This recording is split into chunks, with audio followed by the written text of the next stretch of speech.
Hello. तर आज विचार केला मटर तसे खात नाही आहेत मुलं. काहीतरी आयडिया केली पाहिजे.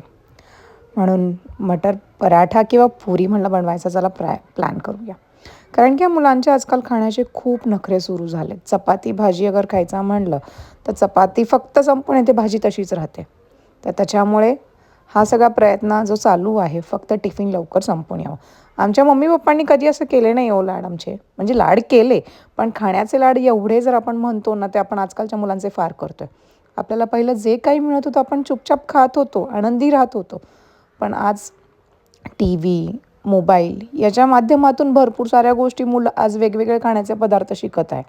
तर त्याच्यामध्ये हेल्दी खाण्याचा आपला एक प्रयत्न असतो, की मुलांनी पूर्णपणे हेल्दी खावं. तर त्याच्यासाठीच हा जो टिफिन सीरीज जो सुरू आहे, ती फक्त मुलांनी हेल्दी माझ्या रोज काही ना काहीतरी आणि सगळ्या भाज्या खाल्ल्या पाहिजेल, हाच एक माझा प्रयत्न आहे. म्हणून ही रेसिपी मी आज मटार मेथी पुरी ट्राय केली होती.